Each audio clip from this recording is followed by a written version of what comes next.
Hello, welcome to my channel teaching all. তো তোমাদের আজকে গ্রুপ ডি এক্সাম কমপ্লিট হলো। তো তোমরা সবাই কেমন পরীক্ষা দিয়েছো? অবশ্যই ভালো দিয়েছো, কারণ যেমন লেভেলের কোয়েশ্চেন এসছে খুব ইজি লেভেলের, ঠিক আছে? তো দেখাই যাচ্ছে। তো তোমাদের আমি এখন 20টা যে জিকে এসেছিলো তার ফুল ডিটেলস, মানে যেগুলো সঠিক অ্যান্সার সেইগুলো আজকে আমি এখন বলে দেবো, ঠিক আছে? তো তোমাদের কত স্কোর হচ্ছে অবশ্যই আমাকে কমেন্টে জানাবে। দেখো, প্রথম প্রশ্ন দেখো কি বলেছে জিকের, যে কোন শাসকের চীনা পরিব্রাজক, হ্যাঁ, হিউয়েন সাং, ঠিক আছে, ভারত ভ্রমণ করেছিলেন। তো এটার কিন্তু সঠিক অ্যান্সার কি হয়ে যাবে? তোমাদের সঠিক অ্যান্সার হয়ে যাবে কিন্তু অপশান বি, হর্ষবর্ধন, ঠিক আছে? হর্ষবর্ধন হয়ে যাবে কারেক্ট অ্যান্সার, ঠিক আছে? এইবার দেখো 2 নম্বর প্রশ্ন বলেছে যে পশ্চিমবঙ্গের কোন জেলায় বালু, মানে বালু কি চড়ি শাড়ির জন্য বিখ্যাত? তো এটা সঠিক অ্যান্সার তোমরা অবশ্যই বাঁকুড়া, অবশ্যই জানো, বিষ্ণুপুরের বাঁকুড়ায়, তাই না? বাঁকুড়া হয়ে যাবে কারেক্ট অ্যান্সার। এবার দেখো পরবর্তী, দেখো 3 নম্বর প্রশ্ন কি বলেছে, ভারতের প্রথম রাষ্ট্রপতি কে ছিলেন? তো এটার কিন্তু সঠিক অ্যান্সার হয়ে যাবে অপশান কি হয়ে যাবে, প্রথম রাষ্ট্রপতি বলেছে অপশান বি। আমি কিন্তু সব এগুলো করিয়েছি, আমার শর্ট ভিডিও আছে। তো তারপর দেখো ব্যক্তিগত বিভাগে অলিম্পিকে স্বর্ণপদক জয়, এটার সঠিক অ্যান্সার কী হয়ে যাবে, অপশান বি হয়ে যাবে, অভিনব বিন্দ্রা হয়ে যাবে কারেক্ট অ্যান্সার, ঠিক আছে? তো এই যে তারপর হচ্ছে কম্পিউটার চালু করার প্রক্রিয়াকে কি বলে? তো এটা সঠিক অ্যান্সার হয়ে যাবে অপশান সি, বুটিং, ঠিক আছে? আর নেক্সট বলেছে একটি ওয়েবসাইটে এক পেজ থেকে অন্য পেজে যাওয়ার প্রক্রিয়াকে কি বলে? তো এটা আপলোডিং করেছে কে? ভুলভাল। তো এটা হচ্ছে অপশান সি হয়ে যাবে কারেক্ট অ্যান্সার, নেভিগেটিং, ঠিক আছে? এক পেজ থেকে অন্য পেজে যাওয়ার প্রক্রিয়া হচ্ছে নেভিগেটিং।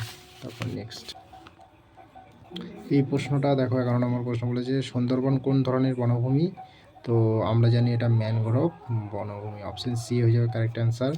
তারপরে নেক্সট যে প্রশ্নটা আছে যে কোন সংবিধান সংশোধনীর মাধ্যমে পঞ্চায়েতি রাজ ব্যবস্থাকে সাংবিধানিক মর্যাদা দেওয়া যায়?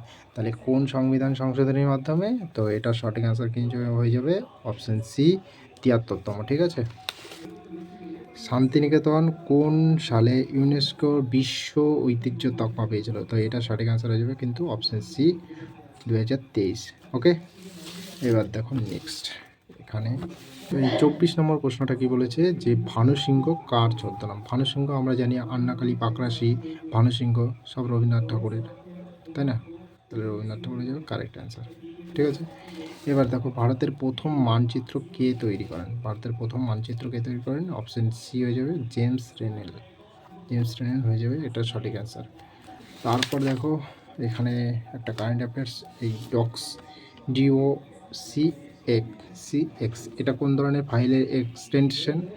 তো এটা সঠিক অ্যান্সার হয়ে যাবে অপশান বি, এমএস ওয়ার্ড, ঠিক আছে? সঠিক অ্যান্সার হয়ে যাবে।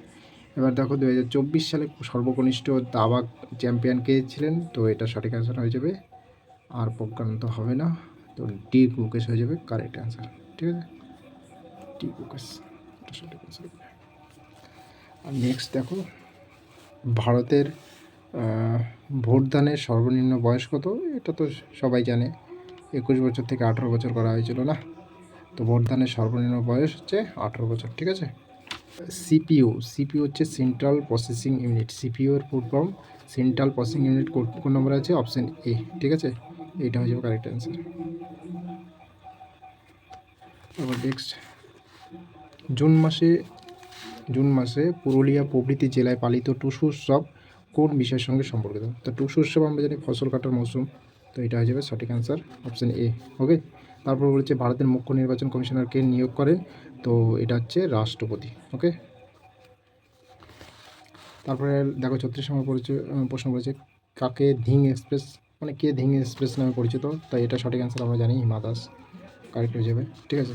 তারপরে আর কি আছে, আর একটা প্রশ্ন আছে এদিকে মনে হচ্ছে। তো অর্জুন পুরস্কার কোন ক্ষেত্রে জন্য দেওয়া হয়? তো এটা হচ্ছে খেলাধুলা, অপশান সি। ওকে, চলো, এই ছিল তোমার 20টা প্রশ্ন জিকের। তো তোমরা অবশ্যই জানাবে কত স্কোর হচ্ছে তোমাদের জিকেতে, অনলি জিকেতে 20-র মধ্যে কত পাচ্ছ। ঠিক আছে।